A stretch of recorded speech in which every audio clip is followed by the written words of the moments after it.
देखो 8 क्लास के स्कॉलरशिप में पूरा जो सिलेबस है कौन कौन चीज पढ़ना होता है, मतलब किस किस चीज से क्वेश्चन आता है। तो एक चीज होता है इसमें मैट, और दूसरा चीज होता है सेट। मैट मतलब कि मेंटल एबिलिटी टेस्ट, मतलब कि इसमें मानसिक जो है, तो मानसिक योग्यता का परीक्षण किया जाएगा, उसका टेस्ट किया जाएगा, यानी कि तुम्हारे दिमाग का।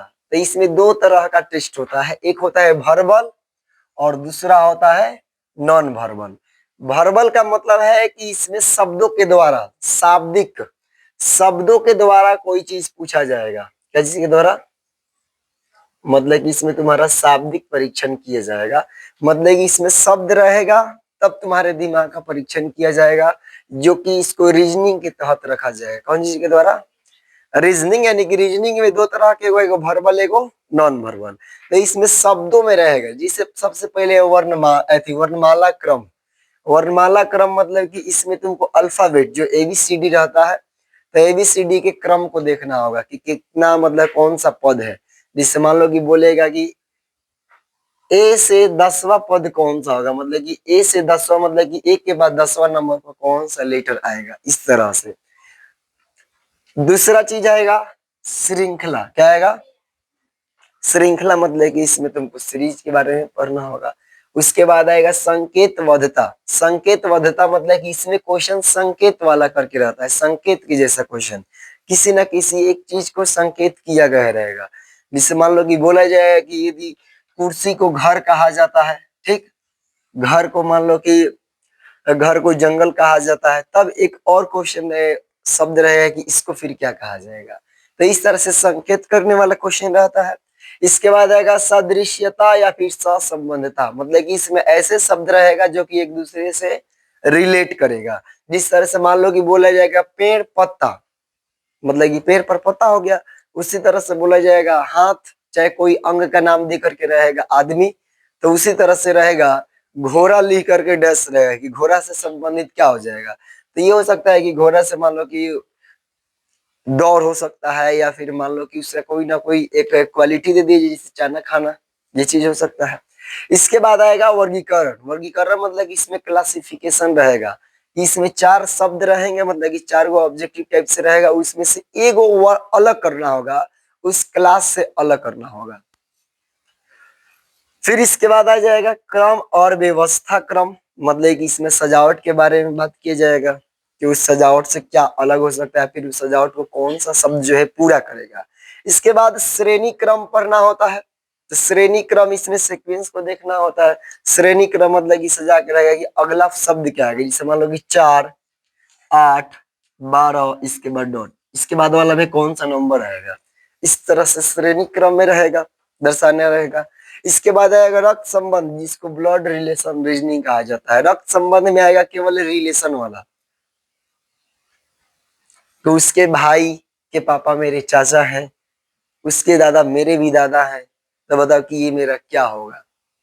इस तरह से इसमें रक्त संबंध में क्वेश्चन रहेगा रिलेशन करके। इसके बाद आता है चिन्ह संबंध। चिन्ह संबंध में क्या चीज दर्शाया जाता है कि इसे बोला गया रहता है कि यदि गुना का अर्थ जोड़ है, जोड़ का अर्थ भाग है, भाग का अर्थ घटाव है, तो इस तरह से जब उसमें दिया रहेगा कि अंक का मान निकालने के लिए, मतलब कि चिन्ह संबंध में रहेगा। चिन्ह संबंध में जो है ये गणितीय चिन्ह, इस पर आधारित प्रश्न रहेगा, उसमें अंक दिया रहेगा, उसको मतलब कि निकालना रहेगा आंसर।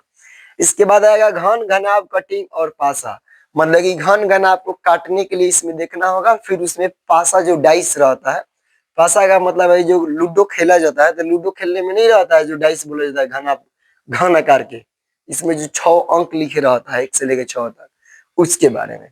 इसके बाद आता है कैलेंडर। तो कैलेंडर में ये चीज पढ़ना होता है, कैलेंडर में देखना रहेगा कि जिसे मतलब बोला जाए कि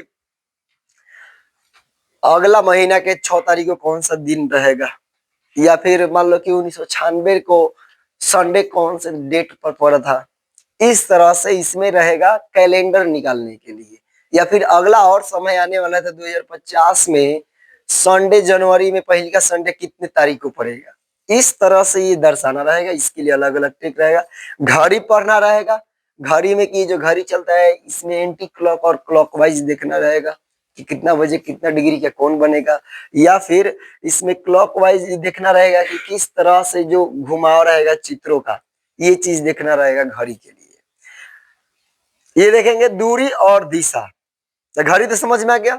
दूरी और दिशा में क्या होगा, दूरी और दिशा में देखना होगा, बस दूरी और दिशा में केवल एक चीज का ज्ञान रहना चाहिए, उसमें लंब कर्ण आधार निकालना आ जाना चाहिए, तब समझो कि ये वाला जो चैप्टर है आ जाता है। दूरी और दिशा, दूरी और दिशा में ये है कि यदि तुम अपने घर से निकल करके मान लो कि 5 किलोमीटर पश्चिम में चले गए, फिर 4 किलोमीटर उत्तर में चले गए, तो तुम बताओगे कि अपने घर से कितनी दूरी पर हो, तो इस तरह से निकलना रहेगा।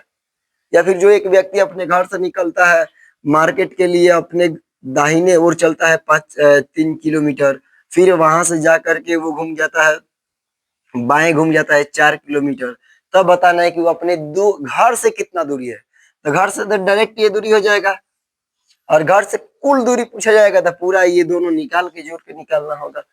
इस तरह से निकालना होगा दूरी और दिशा में। फिर ये दिशा भी बताना होगा कि वो अपने घर से या फिर अपने स्थान से किस दिशा में है, तो दिशा में जानना होगा इस तरह से कि कौन सा है, इस तरह से दिशा है, चेन पूरा पश्चिम करके निकालना रहेगा। इसके बाद देखोगे चैप्टर में वेन आरेख प्रणाली से मतलब मैट्रिक्स पजल या फिर आधारित नियम। मैट्रिक्स पजल यानी कि इसमें क्या किया रहेगा कि 3 को 4 अंक दिया रहेगा किसी न किसी डिजाइन, जैसे त्रिभुज बना के दे दिया गया रहेगा, इस मान लो कि 3 में दे दिया गया, इसमें नहीं दिया गया है, तो ये पजल रहेगा निकालने के लिए। इसी तरह से वृत्त रहेगा, इसमें भी इस तरह से दे दिया गया आकृति, यहाँ नहीं दिया रहेगा अंक, इसमें दिया है इसमें दिया है, ये वाला सीरीज पता करके निकलना रहेगा कि किस तरह से, तो ये पजल दर्शाया गया रहता है, तो इसे पढ़ना होगा मैट्रिक्स या पजल में। इसके बाद आएगा शब्द रचना, यानी कि शब्दों की बनावट को देखना होगा कि शब्द बनावट मतलब कि बोला जाए कि यदि जिससे मान लो कि रोज दे दिया रहेगा, अब बोलेगा कि रोज को यदि 4 5 5 1 लिखा गया है, तब फिर और वर्ड दे दिया रहेगा, और फिर मान लो कि 2 और वर्ड दे करके बोला जाएगा कि स्कूल के लिए क्या लिखा जाएगा। तो इस तरह से शब्द संरचना करना होगा, यानी कि 16 नंबर चैप्टर जो है शब्द संरचना। शर्त पर आधारित क्रम, शर्त पर आधारित क्रम का मतलब कि इसमें कुछ ना कुछ शर्त दे करके तब क्वेश्चन किया गया रहेगा, उस पर आधारित रहेगा। तो ये हो जाएगा शब्दों में, क्या चीज में, शब्दों में। और ये जो है ये अशाब्दिक नॉन वर्बल मतलब कि इसमें शब्द नहीं रहेगा, केवल चित्र से मिलाना रहेगा। क्या किया करना रहेगा, चित्र से मिलाना रहेगा। जैसे मान लो कि हम यहाँ पे एक चित्र दिए इस तरह से, और बोले कि इस चित्र में क्या भरा रहेगा, तो एक और हम चित्र मान लो कि 4 को ऑप्शन देने के बाद उसमें एक और चित्र रहेगा, इस तरह से चित्र रहेगा मान लो। अगर इस तरह से उसमें चित्र रहेगा तो ये चित्र आकर के इसमें हट जाएगा। तो इसी तरह से केवल चित्र उसमें मिलाना रहता है कि किस प्रकार का जो चित्र है वो रहेगा, तो वही आंसर चुनना रहता है इस नॉन वर्बल में। तो सबसे पहले आता है इसमें भी श्रृंखला, सीरीज देखना रहता है किस सीरीज से वो चित्र चल रहा है, उसके बाद अगला वाला चित्र मिल जाएगा। सादृश्यता मतलब कि एक जैसा कौन सा मैच कर रहा है वो चित्र आएगा। वर्गीकरण करना रहेगा कि इसमें कौन जो है कि सेम सीरीज से अलग कट जा रहा है, मतलब कि एक ही नियम को पालन करते हुए वो जो चित्र है नहीं बन रहा है, तो उसको आंसर किया जाएगा। कागज को मोड़ना तथा काटना, इसमें जानना होता है कि कागज को मोड़ करके काटने पर जो आकृति पूछा जाएगा वो कैसे बनेगा। इसके बाद आता है अंतर्निहित आकृति का चयन, मतलब कि जो बोला गया है उसके तहत आकृति का चयन करना रहेगा। मतलब जो भी उसमें बोला जाएगा शब्द में, जो भी चित्र दर्शाया रहेगा उसके अनुसार कौन सा चित्र अगला आएगा उसका चयन करना होगा। आकृति निर्माण में, आकृति निर्माण में मतलब कि जो आकृति आधा अधूरा रहेगा उसको पूरा करने के लिए आकृति निर्माण का जो चैप्टर है ये इसमें आएगा कि कोई भी आकृति आधा अधूरा है, फिर एगो अधूरा आकृति देके उसके बाद से और 4 को जो ऑप्शन में दिया रहेगा उसमें से चुनना होगा कोई आकृति जो कि जो क्वेश्चन में दिया गया आकृति को पूरा करे, तो आकृति निर्माण के अंतर्गत पढ़ा जाएगा। और इसके बाद आकृति मिलान, आकृति मिलान में मतलब कि इसमें पढ़ना होगा कि जो आकृति दिया गया है क्वेश्चन के लिए उसको उसके मिलान के लिए चुनना रहेगा अगला आकृति जो ऑप्शन में रहेगा। उसके बाद अवयव या मैट्रिक्स जो बोला जाए इस प्रकार की आकृति, तो अवयव के लिए भी आकृति रहेगा। और उसके बाद घन का मुड़ाव, घन का मुड़ाव मतलब कि घन बनाने के लिए, कागज को मोड़ने के लिए बताया जाएगा। तो इसमें 9 चैप्टर पढ़ना होगा नॉन वर्बल में। इसके बाद ये जो है सेट, तो सेट में पढ़ना होगा तुमको विज्ञान, उसके बाद सामाजिक विज्ञान और गणित, ये 3 चीजें पढ़ना होगा। तो इसमें विज्ञान पढ़ना है, मतलब इसमें रहेगा फिजिक्स, केमिस्ट्री और फिर बायोलॉजी, ये 3 गो से क्वेश्चन रहेगा।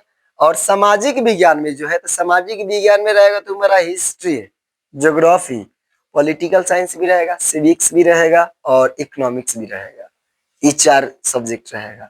इसके बाद से आ जाएगा गणित। तो गणित में क्या होगा कि गणित में तुम्हारा मैथ का जो चैप्टर है, तो गणित में तुम्हारा 10 गो चैप्टर जो है वो इससे पढ़ना रहेगा, 10 गो से ज्यादा चैप्टर। तो इस तरह से पूरा स्कॉलरशिप पढ़ना रहेगा। स्कॉलरशिप में इतना चैप्टर निहित रहेगा, इतना पढ़ना पड़ेगा।